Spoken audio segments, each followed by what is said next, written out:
what's up YouTube? DiGiTiLsOuL here. Psh, I'm back. I'm in another room right now because my light bulb just burnt out when I was getting ready to film. It's like, what kind of luck do I have, man? But let me throw some stuff your way. This is going to be my top 5 superhero movies of all time. These are my top 5. These aren't anyone else's top 5 unless they happen to like the same exact freaking movies that I do and list them in the same exact order that I do. Number 1, Superman 2. You know, where he fought like General Zod, the chick, and the dude. And I'm talking about, like, you know, this is back in like the early 80s this movie happened. I think it was the early 80s. Might have been 1980. But, you know, it allowed us to see the human side of Superman by him giving up his powers so he could be with Lois Lane and whatnot, you know? And I thought it was a really interesting concept to touch upon by making the Man of Steel the man of weakness, also putting him in a situation to where he would try to have to throw down and get his ass kicked because he ain't got no powers, man. And the movie was great. And the all-time epicness of the movie is when he did have his powers and him and Zod and the 3 dudes were fighting up in his Fortress of Solitude. And, you know, he went in the chamber and they were taking his powers away and he came out and Zod was like, and now, finally, kneel before Zod, take my hand. And he grabbed his hand and crushed it. Come on, man. I was like, yeah, get him, Superman. Loved it. That's my number 5 movie, even though I said number 1. It's number 5. Forces are against me, man. I'm getting ready to film number 4, and I get low battery. So number 4, Iron Man. The movie, the way it started off, you know, and he was in like that camp in the dirt. He was in dirt, sand and dirt.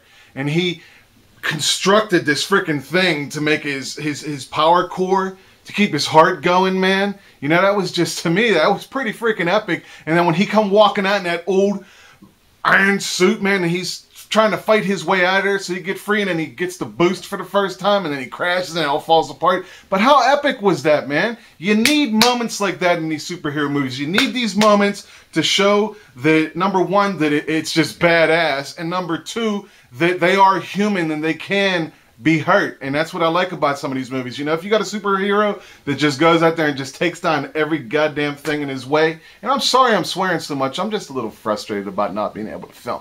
But, you know, they just do their thing. And, you know, Iron Man did it for me. The game, you know, I wanted it to be so great and it sort of sucked. But the movie was good. And Iron Man 2, I'm not giving nothing away, but you better go see it, man. It's like right here. Here's Iron Man. Okay? Here's other movies that I can't stand. And here's Iron Man way up here. Iron Man 2's right here with it. So I suggest that you check that out. But that's my number 4, man. Iron Man. It was just badass. Superman 3 is coming in at number 3. Because to me, this movie was awesome.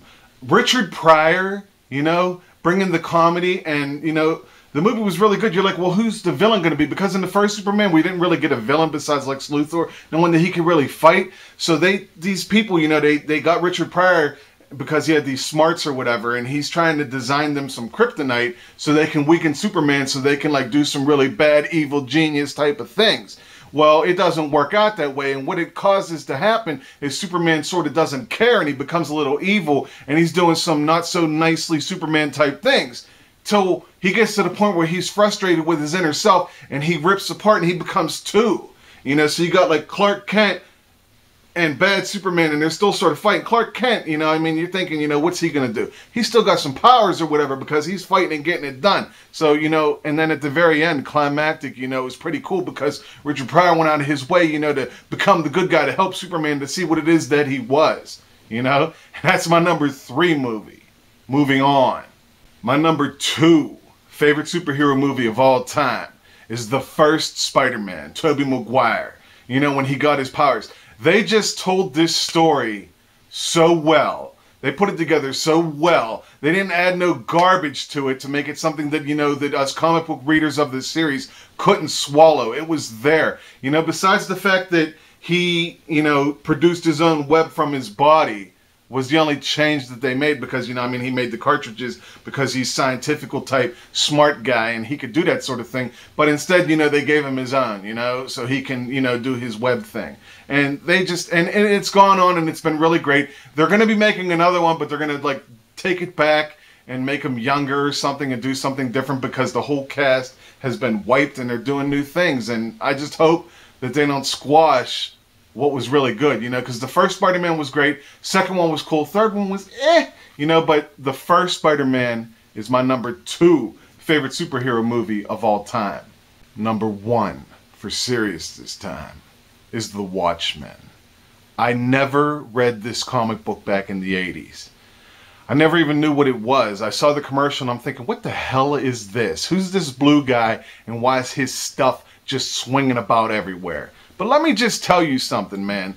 Since I've seen this movie, I've checked out the comic, I've watched it, and you know, it's spot on, man.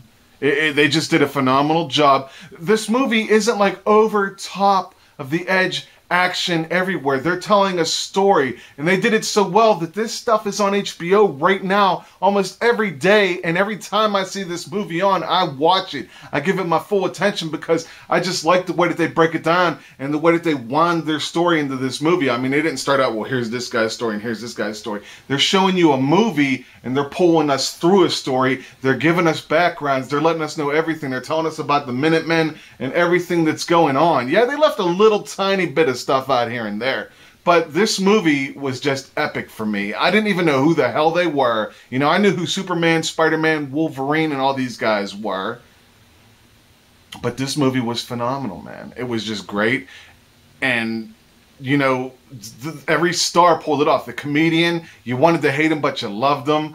Rorschach, phenomenal. You know, Night Owl, I liked that he was a little nerdy and, you know, he was sort of more caring about stuff that was going on, and, you know, he pulled his character off well. You know, and Silk Spectre, you know, Dr. Manhattan, all these characters they brought forth to me, and I didn't know who they were, but by the time this movie ended, I wanted to know each and every one of them and what was going on. I even went in to delve in to see what the actors were and what they've done, because they did such a good job of selling it. So that's my number 1 movie. What I have: Watchmen, Spider-Man 1, Superman 3, Iron Man. What was the first one? Superman 2, the second one. And that's my 5. What are your 5? Why don't you toss them down below and let me see, because maybe there's something I'm missing. Yeah, I enjoyed Kick-Ass. Yes, I love the X-Men movies. The Wolverine one was pretty cool too, the way they told the story and things like that. But these are my 5. That's the way I see it in the 39 plus years of life that I've lived. And I'm sticking to it. But this is Digital Soul. Thanks for stopping by. Thanks for sharing.